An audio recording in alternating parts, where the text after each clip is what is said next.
কাদিয়ানি যেমন কাফের, কাদিয়ানি যেমন মুশরিক, কাদিয়ানি যেমন অমুসলিম, মাওলানা সাদ সাহেবের ব্যাপারেও এখনো উলামায়ে কেরামের সেই ফতোয়া আসে নাই।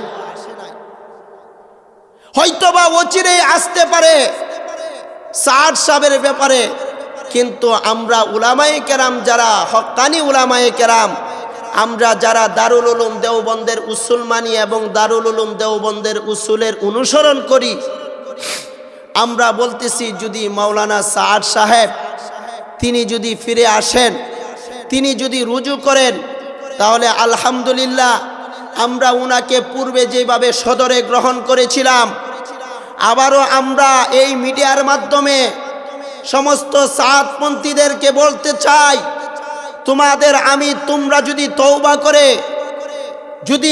যদি তোমরা ফিরে আসো, গোটা বিশ্বের সমস্ত উলামায়ে দেওবন্দ, সমস্ত উলামায়ে হাক্কানি, সমস্ত উলামায়ে কেরাম, উলামায়ে রব্বানি তোমাদেরকে সদরে গ্রহণ করবে। কারণ আমাদের দায়িত্বই হলো জাহান্নাম থেকে বাঁচায়া মানুষকে জান্নাতের রাস্তা দেখানো। বিসমিল্লাহির রহমানির রহিম। ইয়া আইয়ুহাল্লাযীনা আমানুত্তাকুল্লাহা ওয়া কুনু মা'আস সাদিকিন। وقال رسول الله صلى الله عليه وسلم بلغوا عني ولو آية أو كما قال النبي عليه الصلاة والسلام। আমার দিনী ভাইরা, আমার উপস্থিত মুসল্লি ভাইরা, আসসালামু আলাইকুম। আমি আপনাদের সামনে যে আয়াতে কারিমাত তেলাওয়াত করেছি এবং বিশ্বনবী জনাবে রাসূলুল্লাহ সাল্লাল্লাহু আলাইহি ওয়াসাল্লামের যে হাদিস পাঠ করেছি, এই আয়াত এবং হাদিসকে সামনে রেখে আপনাদের সামনে কিছু আলোচনা করব, যদি আল্লাহ রাব্বুল আলামিন আমাকে এবং আপনাদেরকে শোনার মতন তৌফিক দান করেন। আল্লাহ তাআলা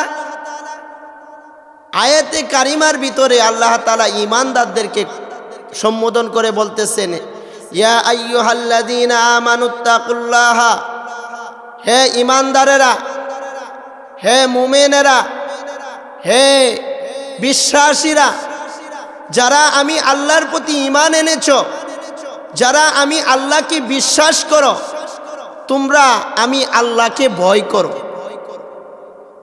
ওয়া কুনু মা'আস সাদিকিন, এবং আল্লাহ তাআলা বলেন যারা আমার সত্যবাদী, সালিহিন, সাদিকিন, ঈমানদার, তাদের সাথে সম্পৃক্ততা রাখো।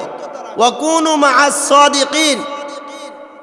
আর নবীজি আলাইহিস সালাতু ওয়াস সালাম বলতেছেন, তোমরা যদি আমার পক্ষ থেকে একটি বাণী হয়, সেই বাণীটা তোমরা অপর ভাইয়ের কাছে পৌঁছে দাও।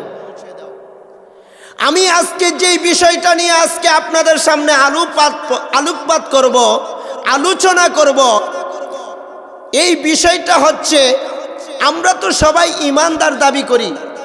যারা কাদিয়ানি আছে তারাও নিজেকে মোমেন দাবি করে, ঈমানদার দাবি করে। যারা রাফিজি আছে তারাও নিজেকে ঈমানদার দাবি করে, মুসলমান দাবি করে। কিন্তু এখন বোঝার বিষয় হলো, কাদিয়ানি যারা নিজেকে মুসলমান মোমেন দাবি করে, তাদের কি ঈমান আছে কিনা?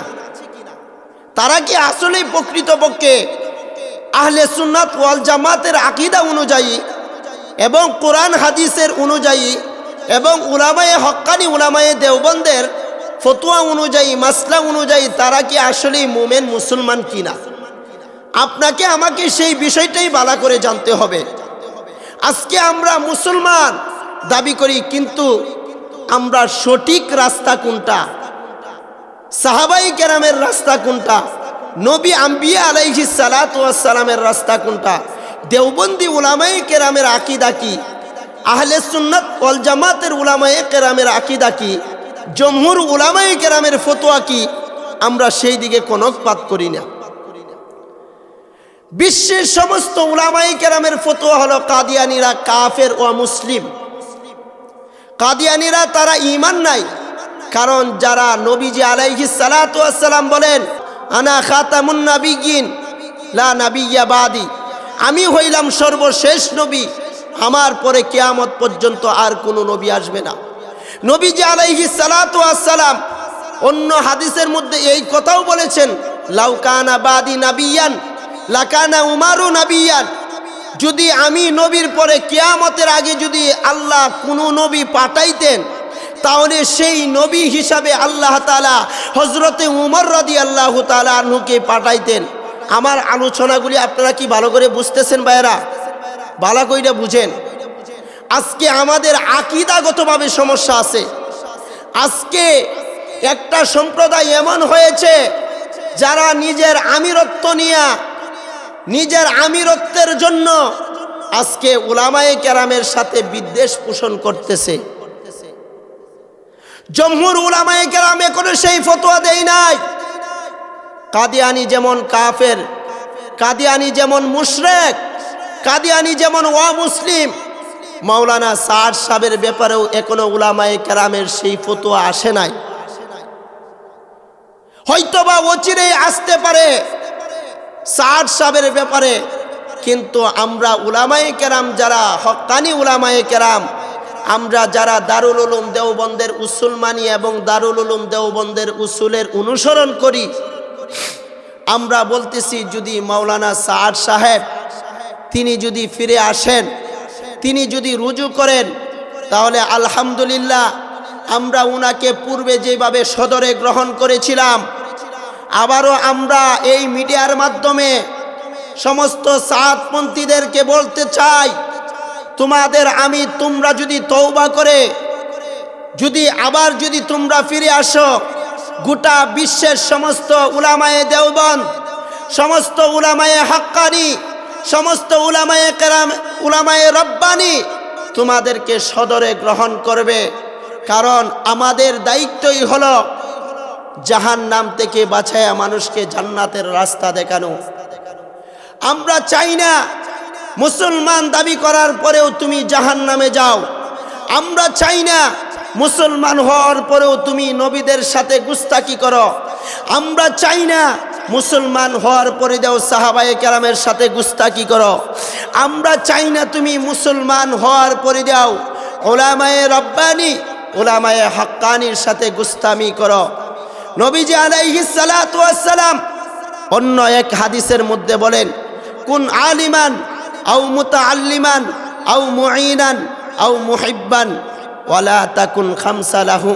নবীজি আলাইহিস সালাতু ওয়াস সালাম বলতেছেন তুমি আলেম হও অথবা আলেমের ছাত্র হও অথবা আলেমের সাথে সম্পর্ক রাখো, আলেমের সাথে গুস্তাকি করিও না। মাওলানা সাদ সাহেব তিনি তো আলেমদের কথাই মানে না, জমহুর উলামায়ে কেরামের কথা মানে না। জমহুর উলামায়ে কেরাম যেই সিদ্ধান্ত দিয়েছেন, সমস্ত বিশ্বের উলামায়ে কেরামের যেই ফতোয়া, দারুল উলুম দেওবন্দের যেই ফতোয়া, হাটাজারির সেই ফতোয়া, গোটা সমস্ত